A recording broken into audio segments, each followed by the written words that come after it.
कमी झाल्यानंतर जून महिन्यात पाऊसमान बघून त्या दृष्टीने आम्ही पुढच्या सभा देखील सुरू करणार आहोत। जर पाऊसमान वाढलं तर मग काही ठिकाणी इंडोर घ्यावे लागतील, पण सुरुवात मात्र आम्ही पुन्हा या महाविकास आघाडीच्या सभांची पाऊसमान आणि उन्हाळ्याची तीव्रता लक्षात घेऊन जे स्थगित केलेले ते थोड्या दिवसांनी त्याचाही विचार आम्ही करणार आहोत।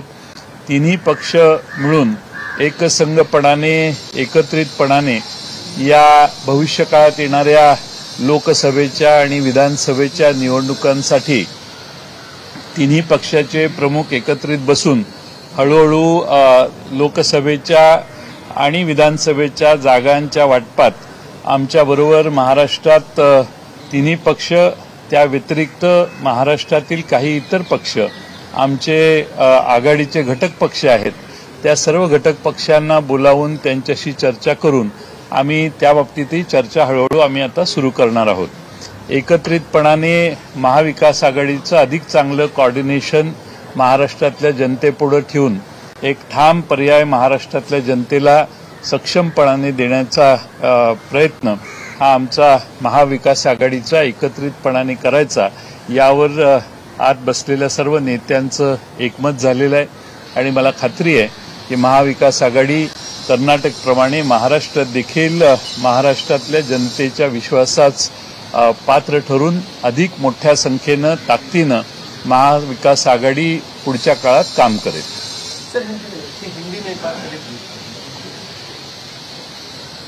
कर्नाटक में जो चुनाव हुआ उसके जो रिजल्ट्स है उसके बारे में हमारे महाविकास आघाड़ी के महाराष्ट्र के सारे नेता ने बैठ के आदरणीय पवार साहब के घर पे यहाँ चर्चा की।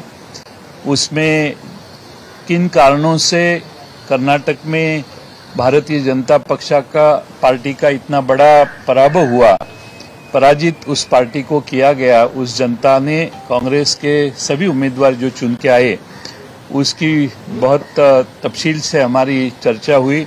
वहाँ का भ्रष्टाचार, वहाँ के अलग अलग एजेंसियों का गैर वापर जो किया गया, वहाँ की जनता की हाल अपेष्टा, ये सारी चीज़ों का परिणाम इस चुनाव में आप सबको देखने को मिला।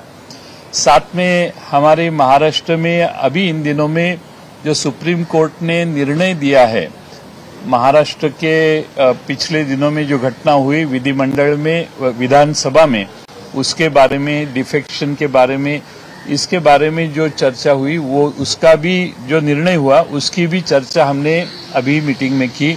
जो निर्णय सुप्रीम कोर्ट ने दिया है उसके बारे में हर मुद्दे की चर्चा आज सविस्तर स्तर पे यहाँ पे हुई और आगे क्या होने वाला है, कैसी हो सकता है, इसके बारे में हमने अभी आज चर्चा की। साथ में आने वाले दिनों में महाराष्ट्र में अभी हमने मई महीना है, बहुत टेम्परेचर ऊपर है, 44-45 डिग्री तक टेम्परेचर गया है और इसीलिए मुंबई की जो बीकेसी में महावज्रमुठ की सभा हुई उसके बाद में हम थोड़ी सी हमारी सभा लेने के लिए स्थगिति रखी थी। अभी थोड़ा सा बारिश कई इलाके में होने को शुरू हुआ है, टेम्परेचर थोड़ा कम आने की संभावना है। अगर वैसे हुआ तो जल्द से जल्द हमारी वज्रमुठ की जो रीजनल सभा है वो हम चालू करने की संभावना है, उसके बारे में भी हमने विचार विमर्श किया। साथ साथ में आने वाले चुनाव में पार्लियामेंट के और विधानसभा के चुनाव में हमारी ये तीनों पार्टियां और साथ में हमारे जो अन्य घटक पक्ष है जिन्होंने हमारे महाविकास आघाड़ी को सपोर्ट किया था हमारी 2019 में सरकार स्थापित करते समय, उन सारे पार्टियों को विश्वास में लेके हम सीट के बंटवारे के बारे में भी जल्द से जल्द चर्चा करेंगे। कर्नाटक के चुनाव के बाद आप विधानसभा तो महाविकास आघाड़ी यहाँ पे ये जो आप विश्लेषण कर रहे हैं उसके बारे में क्या कहें? कर्नाटक के नतीजों के बाद आप जो कह रहे हैं कि महाराष्ट्र में महाविकास आघाड़ी सरकार को भी, संगठन को भी उसको बढ़ावा मिल सकता है, आप किस आधार पे कह रहे हैं? कर्नाटक में जिस तरह से पराभव तो होता है, लेकिन इतना बड़ा पराभव भारतीय जनता पार्टी का कर्नाटक में हुआ है, इसलिए बहुत उत्साहित हमारे तीनों पार्टी और घटक पार्टियों के कार्यकर्ता है और मुझे लगता है कि इससे एक आत्मविश्वास बढ़ गया है और जो गलत महाराष्ट्र में है वो गलत बताने के लिए और बड़ी तादाद में हमारे कार्यकर्ता काम करेंगे, लोगों तक पहुंचेंगे। हम जो सुप्रीम कोर्ट का निर्णय हुआ है वो भी लोगों तक पहुंचाने की हम कोशिश करेंगे। कर्नाटकमध्ये जी निवडणूक झाली आहे त्यामध्ये राष्ट्रवादी काँग्रेस पक्षाने कर्नाटकमध्ये जी निवडणूक झाली आहे त्यामध्ये राष्ट्रवादी काँग्रेस पक्षाने आपले उमेदवार उभे केले होते, त्याचा फटका आजचा विषय नाहीये. मिळाला होता. काँग्रेस पक्षाला फटका मिळाला आहे याची चर्चा या बैठकीत झाली. काँग्रेस पक्षाने तशी चर्चा या बैठकीत काढलेली नाही, केलेली नाही आणि त्या बाबतीत कोणती चर्चा झाली. महाविकास आघाडी विधानसभा अध्यक्षांचा निर्णय येईपर्यंत वाट बघणार आहे की 2024च्या निवडणुकीची तयारी करणार आहे. महाविकास आघाडीच्या सुप्रीम कोर्टात जो निर्णय झालेला आहे त्याचा तपशील जर वाचला आपण तर कोणत्या कोणत्या गोष्टींच्या मर्यादा घालून सुप्रीम कोर्टाने अध्यक्षांना ही निर्णय घेण्याची जबाबदारी दिलेली आहे ते आपल्याला समोर आहे. लवकरात लवकर हा रिझनेबल टाईममध्ये हा निर्णय द्यावा अशी मेहरबान सुप्रीम कोर्टाची देखील अपेक्षा आहे आणि त्याप्रमाणे अध्यक्ष महोदय निर्णय घेतील अशी अपेक्षा आहे. नाना तुम्ही निवेदन करा. मला असं वाटतं नाना बोलू द्या, मी बोलू. नाना साहेबांना बोलू द्या.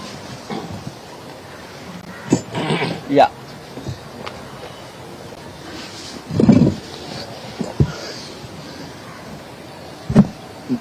दिल्लीचं झूठ आणि कर्नाटकाचं लूट या सगळ्या गोष्टीला कर्नाटकाच्या जनतेप्रमाणे देशातल्याही जनतेला ओळख झालेली आहे. कर्नाटकमध्ये जो विजय झालेला आहे त्या विजयाचं आपण चित्र पाहिलं तर त्या कर्नाटकच्या जनतेमध्ये जो राग बीजेपीच्या विरोधातला होता, नरेंद्र मोदी आणि अमित शहाच्या विरोधात होता, तो त्या ठिकाणी स्पष्ट झालेला आहे.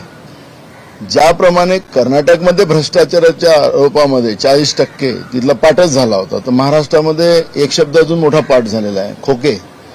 त्याच्यामुळे महाराष्ट्रातलं सरकार कर्नाटकापेक्षा भ्रष्टाचारी आहे आणि महाराष्ट्रामध्ये सुद्धा हे सरकार जनतेच्या पैशाला लुटायला बसलेलं आहे आणि हे महाराष्ट्राची जनता सुद्धा ओळखते आहे. आजच्या मीटिंगमध्ये जसं जयंत पाटील साहेबांनी सांगितलं त्याप्रमाणे की पुढच्या काळामध्ये महाराष्ट्रातून बीजेपीचं हे जे आताचं असंविधानिक सरकार आहे या सरकारचं पानिपत कसं करता येईल. दुसरं माननीय सुप्रीम कोर्टाने दिलेले निर्णय त्याच्यामध्ये माननीय विधानसभा अध्यक्षाला त्याच्यामध्ये काय बंधन टाकलेले आहेत ते पण आपल्या सगळ्यांच्या समोर आहे. त्या कालावधीत तो निर्णय लागलाच पाहिजे आणि त्या माध्यमातून महाराष्ट्रातलं हे असंविधानिक सरकार, कारण की आम्ही सातत्यानं सांगत होतो की ज्या दिवशी सरकार महाराष्ट्रात झालं त्यावेळेस हे सरकारच असंविधानिक आहे.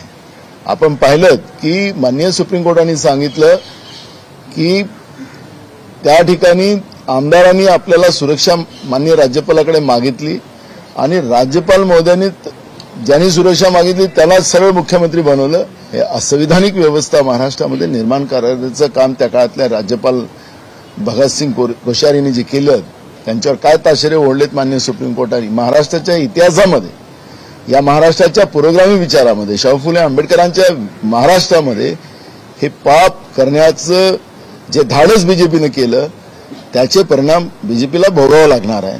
आजच्या मीटिंगमध्ये कर्नाटकाच्या विजय उत्सवाचा आम्ही शाहू फुले आंबेडकरांच्या महाराष्ट्रामध्ये हे पाप करण्याचं जे धाडस बीजेपीनं केलं त्याचे परिणाम बीजेपीला भोगावं लागणार आहे. आजच्या मीटिंगमध्ये कर्नाटकाच्या विजय उत्सवाचा आम्ही त्या ठिकाणी चर्चा केली. उद्या परवा त्या ठिकाणी काँग्रेसचे नवीन मुख्यमंत्री होतील आणि एक चर्चा आम्ही अशी केली की जी वज्रमूठ सभा जी आहे त्याची एक मोठी सभा, तिथल्या मुख्यमंत्र्यांचा सत्कार आणि ती सभा पुण्यामध्ये करायची असा एक निर्णय आम्ही केलेला आहे. हे सगळं उन्हाचं वगैरे वातावरण पाहून आणि महाराष्ट्राच्या जनतेला कर्नाटकलं सरकार कसं पाडलं, लोकांनी कसा राग निर्माण, त्याच्या लोकांना त्या बीजेपीबद्दलचा काय राग निर्माण झाला त्याच्याबद्दलची माहिती त्या मुख्यमंत्र्यांच्या वतीनं या ठिकाणी सांगण्याचा प्रयत्न आम्ही त्या ठिकाणी करू आणि या सगळ्या परिस्थितीला आम्ही समजू नये. आमचं एकच ध्येय आहे की बीजेपी सारखा भ्रष्टाचारी आणि लोकशाहीला न मानणारा, संविधानिक व्यवस्थेचे 3-13 रोज वाजवणाऱ्या बीजेपीला आम्ही सगळे एकत्रित याला हद्दपार करायचा निर्णय आजच्या मीटिंगमध्ये आमचा झालेला आहे. नाना महाविकास आघाडी नेते नाराज आहे, महाविकास आघाडी नेते नाराज आहे. नाराजी इकडे बघा, नाराजी जो भाग आहे, एक नाराजी कुठंच नाही आहे. नाराजी माध्यमातून बीजेपी ज्या पद्धतीने पेरते त्याचा एक फरक आहे. आम्ही आज सगळेजण आपण पाहतोय, आम्ही सगळेजण एकत्रित आहोत आणि एकत्रितच राहू आणि त्या दृष्टिकोनातून नाराजी नाही आहे. बीजेपी मूळ मुद्द्याला डायव्हर्ट करण्यासाठी या पद्धतीचे वातावरण निर्माण करण्याचं काम करते. महाविकास आघाडीमध्ये कोणी नाराज नाही. आता सध्या सर्वाधिक अडचणीत सुप्रीम कोर्टाच्या निकालानंतर सर्वाधिक अडचणीत खरं तर उद्धव ठाकरे गट आहे, शिवसेना आहे. या सगळ्या पार्श्वभूमीवर महाविकास आघाडीच्या या बैठकीमध्ये अर्थात पक्ष नाहीये, पक्ष चिन्ह नाहीये, जर अध्यक्षांनी काही वेगळा निर्णय घेतला तर लक्षात घ्या. मी बोलतो, आपण सुप्रीम कोर्टाचं वर्डिक्ट पूर्ण समजलं नाही. खरं तर पाहिलं की माननीय सुप्रीम कोर्टाने उद्धव ठाकरे साहेबांच्याच बाजूने निर्णय दिलेला आहे. पक्ष हा मोठा असतो, आमदार खासदार मोठे नसतात आणि आयाराम गैरामला काहीच महत्व नसतं या लोकशाहीमध्ये आणि पक्षापेक्षा कोणी मोठा नसतो. हे माननीय सुप्रीम कोर्टाने त्याला शिक्कामोर्तब केलेला आहे. त्यामुळे उद्धव ठाकरे साहेबांच्या विरोधात हा निर्णय नाही आहे, हा चुकीचा समज केला जातो आहे. थोड्या दिवसाचा जीव वाचलेला आहे, ऑक्सिजनमध्ये आहे, त्याला तुम्ही म्हणलं की नाही मिळालं असेल असं तुमचं मत असेल तर त्याला आमचा नाईलाज आहे. तुम्ही एकदा माननीय सुप्रीम कोर्टाचे सगळे निर्णय वाचून घ्या. माननीय सुप्रीम कोर्टाने प्रॉपरली त्या ठिकाणी पक्षापेक्षा कोणी मोठा नाही अशा पद्धतीची भूमिका मांडलेली आहे आणि त्याच्यामध्ये उद्धव ठाकरे साहेबांचाच विजय होणार हे तुम्हाला मी आत्तापासून सांगतो. ये बैठक थी और जो तीनों पार्टियों का पिछले 1.5 महीने से अलग अलग नेताओं के बयान आ रहे थे अनबन की, क्या वो अनबन इस बैठक के बाद खत्म हो गई है क्या, और बैठक में क्या चर्चा हुई? हमारी कोई अनबन नहीं है. देखो संजय राउत साहब और हम आजू बाजू बैठे, मैं उसके ऊपर बात करता हूँ. तो नाना साहब ने बात किया है, जयंत राव ने बात किया है, हम तीनों एक साथ बैठे हैं. अंदर उद्धव ठाकरे साहब है, शरद पवार साहब है, अशोक राव चौहान जी है, अजीत दादा पवार है. हम 1 घंटे से भी ज्यादा अंदर बैठकर बहुत ही खुले दिल से हमारी चर्चा हुई है. देखो आप लोग जो दिखाते हैं असल में अंदर नहीं होता है, ये समझ लो. आज की जो मीटिंग हुई है वो हिस्टोरिक मीटिंग है. कर्नाटक चुनाव के जो नतीजे आए हैं, उस जो नतीजे है उसमें कांग्रेस पार्टी सिर्फ कांग्रेस पार्टी नहीं जीती है, पूरे देश का अपोजिशन जीता है, पूरे देश का गठबंधन जीता है और कांग्रेस पार्टी के विजय से पूरे देश को एक ऊर्जा मिली है. उसमें महाराष्ट्र भी है.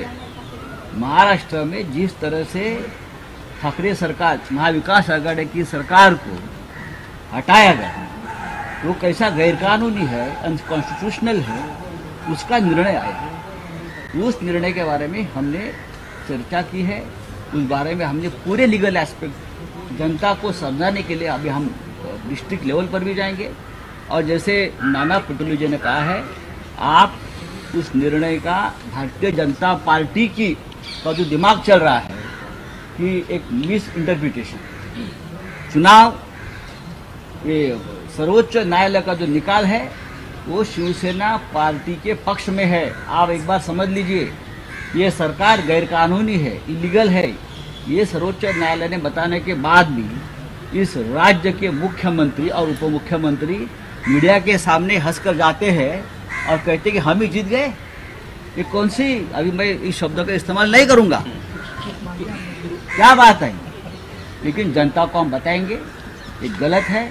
और कर्नाटक के बाद महाराष्ट्र में जैसे कर्नाटक जीता है वैसे हम महाराष्ट्र जीतेंगे. और जो सभाएं हमारी बाकी है, पुणे है, कोल्हापुर है, वज्रमुठ की सभा, महाविकास आघाड़ी की वज्रमुठ हम फिर एक बार यहाँ दिखाएंगे. सीट शेयरिंग को लेकर भी कोई चर्चा सीट शेयरिंग के बारे में चर्चा आने वाले दिनों में जरूर होगी. आज प्राइमरी डिस्कशन हुआ है और हमारे तीनों पार्टी में कोई मतभेद नहीं है और बहुत ही शांततापूर्ण तरीके से सीट शेयरिंग हो जाएगा। आपको चिंता करने की जरूरत नहीं।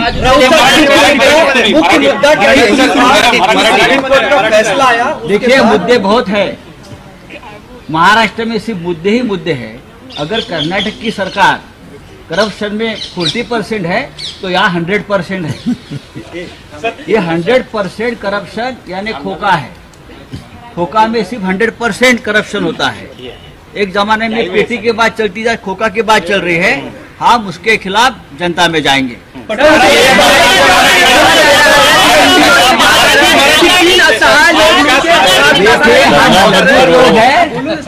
हम मजबूत लोग हैं, असहाय लोग दो बैठे हैं, एक मुख्यमंत्री एक उप मुख्यमंत्री। उनके जैसे असहाय लोग हमने जिंदगी में इस महाराष्ट्र के राजनीति में नहीं देखे हैं। एक जो मुख्यमंत्री है वो डिप्यूटी सीएम के पास देखता है और डिप्यूटी सीएम दिल्ली की तरफ देखता है। इतने असहाय लोग हमने देखे नहीं है। उस्मानाबाद जिल्ह्यातील ताजे अपडेट पाहण्यासाठी उस्मानाबाद 24 तास चॅनलला सबस्क्राइब करून बेल आयकॉन प्रेस करायला विसरू नका। बातमी खास पहा उस्मानाबाद 24 तास।